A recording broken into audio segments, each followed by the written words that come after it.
እንግዲህ በከተማ አስተዳደራችን እንደተመለከታችሁት በፌደራል ደረጃ በክልል ደረጃ እንዲሁም በከተማ አስተዳደር ደረጃ እና በህብረተሰብ ተሳትፎ የሚገነቡ በጣም በርካታ ፕሮጀክቶችን ዛሬ ለመመልከት ችለናል ማለት ነው። እንግዲህ ዛሬ ላይ በከተማ አስተዳደር ደረጃ ምን ገነባቸው ፕሮጀክቶች መካከል የጤና ጣቢያ ግንባታ ስራችን አለ። ይሄ ጤና ጣቢያ በዋነኝነት የአልማ ፕሮጀክት ደጋፊነት ከህብረተሰብ በሚሰበሰብ መዋጮ የአልማ ባልማ አማካኝነት የተገነባ ነው። ከሱ የሚጠበቀውን አንድ ብሎክ ክፍል ሰርቶ ካስረከበን ቆይቷል። አሁን ደግሞ በህብረተሰብ ተሳትፎና አጠቃላይ በከተማ አስተዳደሩም ድጋፍ ጭምር ተጨማሪ ብሎኮችን እየገነባን ያለንበት ሁኔታ ነው ያለ። ከዚሁ ጋር ተያይዞ ደግሞ የምግብ ዋስትና ሴፍትኔት የካፒታል በጀት በላክ ነው ፕሮጀክት ፕሮፖዛል መሰረት ስለጸደቀልን እዚሁ ጤና ጣቢያ ላይ አንድ ብሎክ ህንጻ እየገነባን ያለንበትን ሁኔታ ቀደም ተመልክታችኋል ማለት ነው። ይሄ ፕሮጀክት አሁን ያለበት አፈጻጸም በጥሩ ሁኔታ ነው የሚገኘው። በዚህ አመት አጠናቀን ስራ እናስጀምራለን ብለን እንቅስቃሴ ላይ እንገኛለን ማለት ነው።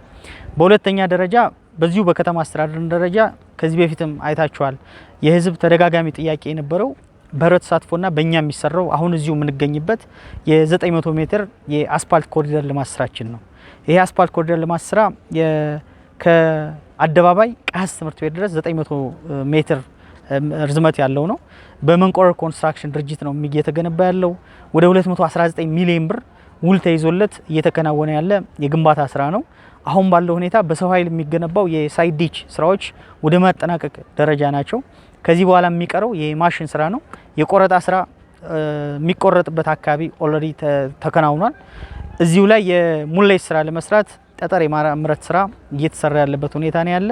ሌሎች ስላብ የሚለብሱ የሳይድ ዲቾች የሚለብሰው ስላብ በተጨማሪ የማምረት ስራዎችም ጭምር እየተጠናቀቁ ያሉበት ሁኔታ ነው ያለ። መጀመሪያ አካባቢ የነበረ መዘግየት አለ። አሁን ላይ ግን በተሻለ ፍጥነት እየሄደ ያለበት ሁኔታ ነው ማለት ነው ያለው። ከዚህ ውጪ በክልል ፕሮጀክት የሚሰራው የአዳሪ ትምህርት ቤት አለ። በሁለት ኮንትራክተሮች ነው የሚገነባው። ኦልሬዲ ሁለቱም አሁን ላይ ባለበት እንቅስቃሴ ጋድ ከነበረበት መፋሰስ ወጥቶ እንቅስቃሴ እያደረገ እንዳለ የምክር ቤት አባላትም ጭምር ጎብኝተዋል። በእርግጠኝነት ቅድም ከተቆጣጣሪ መሀንዲሶች ጭምር እንደሰማ ነው ተጨማሪ ጊዜ ተሰጥቷቸዋል። በዚህ በተጨመራቸው የጊዜ ሰሌዳ መሰረት እናጠናቀቃለን የሚል ፕሮሚሲንግ ገብተዋል። ከተማ አስተዳደሩ ግን የሚጠበቅበትን ሁሉ ድጋፍ እያደረገ ያለበት ሁኔታ ነው ያለ። ይሄንም ቀጣይ አጠናክሮ ይቀጥላል። ሌላው በፌደራል ደረጃ የሚገነባው የሞዴል ሁለተኛ ደረጃ ትምህርት ቤት ግንባታውን ተመልክታችሁታል። ይሄ ሁለተኛ ደረጃ ትምህርት ቤት እውነት ለመናገር በፍጥነትና በጥራት ደረጃ በተለይ ለኛ አካባቢ ትምህርት የሚወሰድበት ስራ ነው። መስከረም ላይ የፕሮጀክቱ የተጀመረው ከ500 ሚሊዮን ብር በላይ ነው ሀብት እየወጣ ያለው። አሁን ያለበትን ፍጥነት አይታችሁት ከሆነ ኦልሞስት የፊኒሽንግ ስራ ላይ ነው ያለው። ከፕሮጀክት መሀንዲሱም እንደሰማ ነው በዚህ በጀት አመት እስከ ሰኔ 30 እናጠናቀቃለን የሚል ኮሚትመንት ይዘው እየሰሩ ያሉበት ሁኔታ ነው ያለው። ከዚህ በተጨማሪ ነባር ጤና ጣቢያችን ምቹ በማድረግ በኩል የሰራነውን ስራ ተመልክታችሁታል። ኦልሬዲ ቅድም ሲነገር እንደሰማችሁት ከ4 ሚሊዮን ብር በላይ ደግሞ ወጪ ተደርጎበት ያ ፕሮጀክት እየተሰራ ያለበት ሁኔታ ነው ያለ።